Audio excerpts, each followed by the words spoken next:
ಬಾಣಂತಿಯರ ಸರಣಿ ಸಾವು ವಿಚಾರಕ್ಕೆ ಸಂಬಂಧಪಟ್ಟಂತೆಯೇ ಸರ್ಕಾರದ ವಿರುದ್ಧ ಬಿಜೆಪಿ ಲೋಕಾಯುಕ್ತದ ಮೊರೆ ಹೋಗುವ ಪ್ರಯತ್ನವನ್ನ ಮಾಡಿದೆ. ಬಾಣಂತಿಯರ ಸಾವು ವಿಚಾರಕ್ಕೆ ಸಂಬಂಧಪಟ್ಟಂತೆ ಲೋಕಾಯುಕ್ತಕ್ಕೆ ಬಿಜೆಪಿ ದೂರನ್ನ ನೀಡಿದೆ. ಸಿದ್ದರಾಮಯ್ಯ ಸರ್ಕಾರದ ವಿರುದ್ಧ ಲೋಕಾಯುಕ್ತಕ್ಕೆ ದೂರು ನೀಡಲಾಗಿದೆ. ರಾಜ್ಯ ಬಿಜೆಪಿ ಘಟಕದ ನಾಯಕರು ಈ ದೂರನ್ನ ಸಲ್ಲಿಕೆ ಮಾಡಿದ್ದಾರೆ. ರಿಪಬ್ಲಿಕ್ ಕನ್ನಡ ವರದಿಯ ಮತ್ತೊಂದು ಇಂಪ್ಯಾಕ್ಟ್ ಅದು. ಛಲವಾದಿ ನಾರಾಯಣಸ್ವಾಮಿ, ಶಾಸಕ ರಾಮಮೂರ್ತಿ, ಎಂಎಲ್ಸಿ ರವಿಕುಮಾರ್ ಅವರ ನಿಯೋಗದಿಂದ ಲೋಕಾಯುಕ್ತಕ್ಕೆ ದೂರನ್ನ ನೀಡಲಾಗಿದೆ.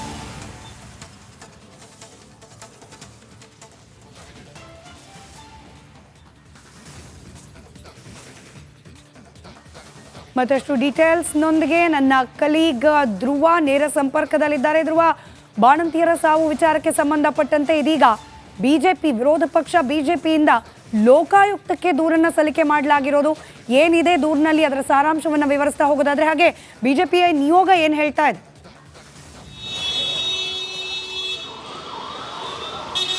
ಸ್ಮಿತಾ, ಈಗಷ್ಟೇ ಬಿಜೆಪಿಯ ನಿಯೋಗ ಲೋಕಾಯುಕ್ತ ಕಚೇರಿಗೆ ಪ್ರವೇಶ ಮಾಡಿದೆ. ಸದ್ಯ ಲೋಕಾಯುಕ್ತ ನ್ಯಾಯಮೂರ್ತಿಯವರನ್ನ ಭೇಟಿ ಮಾಡಿ ಅವರಿಗೆ ಒಂದು ದೂರನ್ನ ಕೂಡ ಸಲ್ಲಿಕೆ ಮಾಡ್ತಾರೆ. ಅವರು ಹೊರ ಬಂದ ನಂತರ ಅದರಲ್ಲಿ ಯಾವೆಲ್ಲ ಅಂಶಗಳಿದಾವೆ ಅನ್ನುವಂಥದ್ದು ಗೊತ್ತಾಗ್ತಾ ಹೋಗುತ್ತೆ. ಆದರೆ ಸದ್ಯ ಬಿಜೆಪಿ ಆರೋಪ ಮಾಡ್ತಾ ಇರೋದು ಸರ್ಕಾರ ಸಾಕಷ್ಟು ನಿರ್ಲಕ್ಷ್ಯವನ್ನ ಮಾಡ್ತಾ ಇದೆ. ಬಳ್ಳಾರಿಯಲ್ಲಿ ಬಾಣಂತಿಯರ ಸಾವಿನ ವಿಚಾರಕ್ಕೆ ಆರೋಗ್ಯ ಸಚಿವರಿಂದ ಆದಿಯಾಗಿ, ಹಾಗೆ DCM DK ಶಿವಕುಮಾರ್ ಇರ್ಬೋದು, ಎಲ್ಲ ಸಚಿವರು ಹಾಗೆ ಸಂಬಂಧಪಟ್ಟ ಸರ್ಕಾರದ ಅಧಿಕಾರಿಗಳು ಕೂಡ ನಿರ್ಲಕ್ಷ್ಯವನ್ನ ಮಾಡ್ತಾ ಇದ್ದಾರೆ. ಇದಕ್ಕೆ ಸಂಬಂಧಪಟ್ಟ ಹಾಗೆ ಸೂಕ್ತ ತನಿಖೆಯನ್ನು ನಡೆಸಿ ಕ್ರಮ ಆಗಬೇಕು ಅಂತ ಹೇಳಿ ಬಿಜೆಪಿ ಅವರು ಆರೋಪವನ್ನ ಮಾಡಿದ್ರು ಕೂಡ ಈಗ ಆಗ್ರಹ ಮಾಡಿ ಲೋಕಾಯುಕ್ತಕ್ಕೆ ಸದ್ಯ ದೂರನ್ನ ನೀಡಲಿಕ್ಕೆ ತೆರಳಿದ್ದಾರೆ. ಸ್ಮಿತಾ, ಧನ್ಯವಾದ ಧ್ರುವ ಮಾಹಿತಿಗಾಗಿ.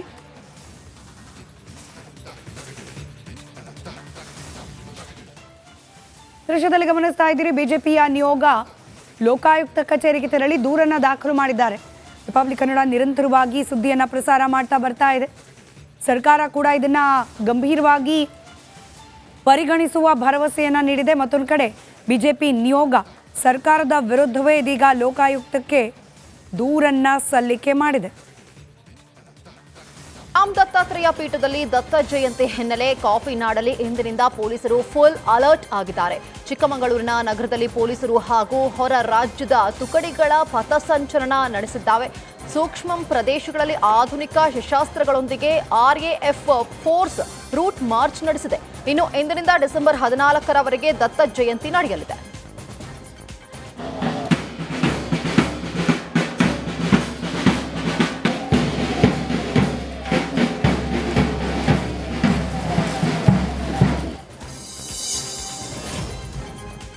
ರಾಜ್ಯದ ಉದ್ದಗಲಕ್ಕೂ ವಕ್ಫ್ ಬೋರ್ಡ್ ಗಲಾಟೆ ಇದೆ. ವಕ್ಫ್ ಬೋರ್ಡ್ಗೆ ಕಾಫಿ ನಾಡಲ್ಲಿ ಮೊದಲ ಬಲಿಯೇ ದತ್ತಪೀಠ. ದತ್ತಾತ್ರೇಯ ದೇವರು ಎಂದು ವಿಧಾನ ಪರಿಷತ್ ಸದಸ್ಯ CT ರವಿ ವಾಗ್ದಾಳಿ ನಡೆಸಿದ್ದಾರೆ. ಮೂಲ ದಾಖಲೆ ಪರಿಶೀಲನೆ ಮಾಡದೆ ದತ್ತಪೀಠವನ್ನ ಸೇರಿಸಿ ವಕ್ಫ್ ಬೋರ್ಡ್ ಗೆಜೆಟ್ ನೋಟಿಫಿಕೇಶನ್ ಮಾಡಿದ್ರು. ದತ್ತಪೀಠವನ್ನ ಉಳಿಸಿಕೊಳ್ಳೋದಕ್ಕೆ ಜನಾಂದೋಲನ, ನ್ಯಾಯಾಲಯದ ಹೋರಾಟ ಮಾಡಬೇಕಾಯಿತು ಅಂತ ಕಿಡಿಕಾರಿದ್ದಾರೆ. ವಕ್ಫ್ ಬೋರ್ಡ್ದು ಗಲಾಟೆ ರಾಜ್ಯದ ಉದ್ದಗಲಕ್ಕೂ ಏನು ನಡೀತಾ ಇದೆಯೋ, ಆ ವಕ್ಫ್ ಬೋರ್ಡ್ಗೆ ಚಿಕ್ಕಮಗಳೂರು ಜಿಲ್ಲೆಯಲ್ಲಿ ಮೊದಲ ಬಲಿಪುಷ್ಪವಾಗಿದ್ದು ದತ್ತಾತ್ರೇಯ ಪೀಠ ಮತ್ತು ದತ್ತಾತ್ರೇಯ ದೇವರು. 73-74ರಲ್ಲಿ ಗೆಜೆಟ್ ಮಾಡಬೇಕಾದ್ರೆ ಮೂಲ ದಾಖಲೆಗಳನ್ನು ಪರಿಶೀಲಿಸಿದೆ. ದತ್ತಾತ್ರೇಯ ಪೀಠವನ್ನು ವಕ್ಫ್ ಬೋರ್ಡಿಗೆ ಸೇರಿಸಿ ಗೆಜೆಟ್ ನೋಟಿಫಿಕೇಷನ್ ಮಾಡಿದ್ದರ ಪರಿಣಾಮ ನಾವು ಅದನ್ನು ಉಳಿಸ್ಕೊಳ್ಳೋದಕ್ಕೆ ಜನಾಂದೋಲನವನ್ನು ಮತ್ತು ನ್ಯಾಯಾಲಯದ ಹೋರಾಟವನ್ನು ಮಾಡಬೇಕಾಯಿತು. ಜನಾಂದೋಲನ ಬುಡಬುಡಿಕೆ ವೇಷದಲ್ಲಿ ಬಂದು ಹಾಡಹಗಲೇ ದರೋಡೆ ಮಾಡಿದ್ದಾರೆ. ದೇವನಹಳ್ಳಿ ತಾಲೂಕಿನ ಜಾಲಿಗೆ ಗ್ರಾಮದಲ್ಲಿ ದರೋಡೆ ನಡೆದಿದೆ.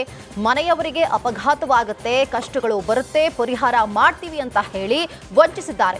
ಒಂದೇ ಗ್ರಾಮದ 4-5 ಮನೆಗಳ ಮಹಿಳೆಯರ ಬಳಿ ಹಣ, ಚಿನ್ನ ದೋಚಿ ಎಸ್ಕೇಪ್ ಆಗಿದ್ದಾರೆ. ಇದೀಗ ಅಪರಿಚಿತ ಬುಡಬುಡಿಕೆದಾರರ ವಿರುದ್ಧ ವಿಶ್ವನಾಥಪುರ ಪೊಲೀಸ್ ಠಾಣೆಯಲ್ಲಿ ದೂರನ್ನ ದಾಖಲಿಸಲಾಗಿದೆ. ಗೂಗಲ್ ಮ್ಯಾಪ್ ನೋಡಿಕೊಂಡು ಗೋವಾಕ್ಕೆ ಪ್ರವಾಸಕ್ಕೆ ಹೋದವರು ರಾತ್ರಿ ಇಡೀ ಕಾಡಿನಲ್ಲೇ ಸಿಲುಕಾಕಿಕೊಂಡಿರುವ ಘಟನೆ ಬೆಳಗಾವಿಯಲ್ಲಿ ನಡೆದಿದೆ. ಕುಟುಂಬವೊಂದು ಗೂಗಲ್ ಮ್ಯಾಪ್ ನಂಬಿ ಗೋವಾಕ್ಕೆ ಪ್ರವಾಸ ಹೊರಟಿದ್ರು. ಆದರೆ ಶಿರೋಲಿ ಮತ್ತು ಹೆಮ್ಮಡಗ ಮಾರ್ಗ ಮಧ್ಯೆ ಗೂಗಲ್ ಮ್ಯಾಪ್ ಕೈಕೊಟ್ಟಿದೆ. ಮ್ಯಾಪ್ ನಂಬಿದವರು ರಾತ್ರಿಯೆಲ್ಲ ದಟ್ಟ ಅರಣ್ಯದಲ್ಲೇ ಕಾಲ ಕಳೆಯುವಂತಾಗಿದೆ.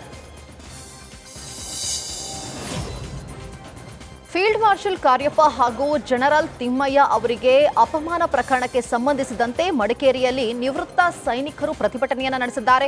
ಕಾರ್ಯಪ್ಪ ವೃತ್ತದಿಂದ ತಿಮ್ಮಯ್ಯ ವೃತ್ತದವರೆಗೂ ಮೆರವಣಿಗೆ ಮಾಡಿ ಆರೋಪಿಯನ್ನ ಗಡೀಪಾರು ಮಾಡುವಂತೆ ಆಗ್ರಹಿಸಲಾಗಿದೆ. ಅಲ್ಲ ವಿದ್ಯಾಧರನ್ನ ಬಂಧಿಸಿ ಬಂಧಿಸಿ ಬಂಧಿಸಿ ಅಲ್ಲ ವಿದ್ಯಾಧರ ಏನೇ ಬರಲಿ ಏನೇ ಬರಲಿ ವಿದ್ಯಾಧರನಿಗೆ ಕಡೆ ಪಾರು ಮಾಡಿ ನಿದ್ದಾನನ್ನ ಕಡೆ ಪಾರು ಮಾಡಿ ಬಂಧಿಸಿ ಅಲ್ಲ ವಿದ್ಯಾಧರನ್ನ ಬಂಧಿಸಿ ಬಂಧಿಸಿ ಬಂಧಿಸಿ ಅಲ್ಲ ವಿದ್ಯಾಧರ ಏನೇ ಬರಲಿ ಏನೇ ಬರಲಿ. ರಾಯಚೂರಿನ ಮಸ್ಕಿಯಲ್ಲಿ ಜೆಸಿಬಿಗಳು ಘರ್ಷಣೆ ಮಾಡಿವೆ. ರಾಷ್ಟ್ರೀಯ ಹೆದ್ದಾರಿ ಅತಿಕ್ರಮಣ ಸ್ಥಳ ತೆರವು ಕಾರ್ಯಾಚರಣೆ ನಡೀತಾ ಇದೆ. ರಾಷ್ಟ್ರೀಯ ಹೆದ್ದಾರಿ ಕಾಮಗಾರಿಗಾಗಿ ತಮ್ಮ ಜಮೀನು ಒತ್ತುವರಿ ಮಾಡಲಾಗಿದೆ ಅಂತ ಬಸಯ್ಯ ಸ್ವಾಮಿ ಎಂಬುವರು ಆರೋಪ ಮಾಡಿದ್ದಾರೆ. ಮತ್ತೊಂದು ಕಡೆ ರಾಷ್ಟ್ರೀಯ ಹೆದ್ದಾರಿಯ ಜಾಗದಲ್ಲೇ ಬಸಯ್ಯ ಸ್ವಾಮಿ ಖಾಲಿ ಸೈಟ್ ಇದೆ. ಹೀಗಾಗಿ ಕಾನೂನುಬದ್ಧವಾಗಿ ತೆರವು ಕಾರ್ಯಾಚರಣೆ ನಡೆಸಲಾಗ್ತಾ ಇದೆ ಅಂತ ಮಸ್ಕಿ ತಹಶೀಲ್ದಾರ್ ಮಲ್ಲೇಶ್ ಮಾಹಿತಿ ನೀಡಿದರು.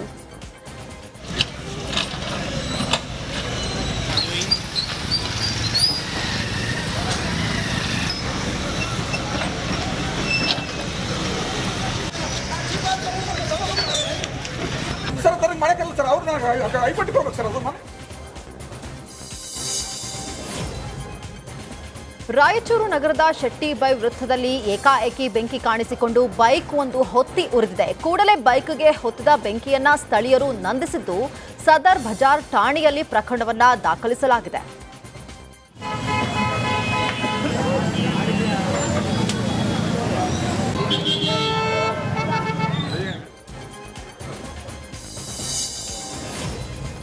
ಕರುವಿನ 2 ಕಾಲುಗಳನ್ನು ಕತ್ತರಿಸಿ ಕಿಡಿಗೇಡಿಗಳು ವಿಕೃತಿ ಮೆರೆದಿದ್ದಾರೆ. ಕನಕಪುರ ತಾಲೂಕಿನ ಹೊಸ ಕಬ್ಬಾಳು ಗ್ರಾಮದಲ್ಲಿ ಘಟನೆ ನಡೆದಿದ್ದು, ತಿಮ್ಮಯ್ಯ ಎಂಬುವರಿಗೆ ಸೇರಿದ ಕರುವನ್ನ ನಿನ್ನೆ ಸಂಜೆ ಜಮೀನಿನಲ್ಲಿ ಮೇಯೋದಕ್ಕೆ ಬಿಟ್ಟಿದ್ದಾಗ ಕಿಡಿಗೇಡಿಗಳು ದುಷ್ಕೃತ್ಯವೆಸಗಿದ್ದಾರೆ. ಜಮೀನಿಗೆ ಬಂದು ನೋಡಿದಾಗ ನೋವಿನಲ್ಲಿ ಒದ್ದಾಡುತ್ತಿದ್ದ ಕರುವಿಗೆ ತಿಮ್ಮಯ್ಯ ಕೂಡಲೇ ಪಶು ವೈದ್ಯರನ್ನ ಕರೆಸಿ ಚಿಕಿತ್ಸೆ ಕೊಡಿಸಿದ್ದಾರೆ.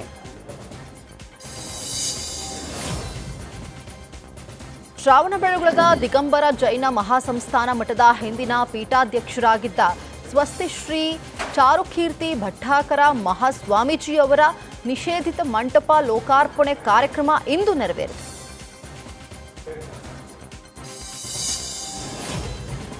ದಕ್ಷಿಣ ಕನ್ನಡದ ಕುಕ್ಕೆ ಸುಬ್ರಹ್ಮಣ್ಯ ದೇವಸ್ಥಾನದಲ್ಲಿ ಚಂಪಾಷಷ್ಠಿ ಸಂಭ್ರಮ ನಡೀತಾ ಇದೆ. ಈ ಬಾರಿ ಚೌತಿಯ ದಿನದಂದು 78 ಭಕ್ತರು ಎಡೆ ಸ್ನಾನ ನೆರವೇರಿಸಿದ್ದಾರೆ. ಹೊರಾಂಗಣ ಸುತ್ತ ಬಾಳೆ ಎಲೆ ಹಾಕಿ ಅದರಲ್ಲಿ ನೈವೇದ್ಯ ಬಡಿಸಲಾಗಿತ್ತು. ಬಳಿಕ ದೇವಸ್ಥಾನದ ಗೋವುಗಳು ಅದನ್ನು ತಿಂದ ನಂತರ ಭಕ್ತರಿಗೆ ಎಡೆ ಸ್ನಾನ ನೆರವೇರಿಸುವುದಕ್ಕೆ ಅವಕಾಶ ಕಲ್ಪಿಸಲಾಯಿತು. ನಾಳೆಯೂ ಕೂಡ ಎಡೆ ಸ್ನಾನ ನೆರವೇರಿಸುವುದಕ್ಕೆ ಕ್ಷೇತ್ರದಲ್ಲಿ ಅವಕಾಶ ಇದೆ.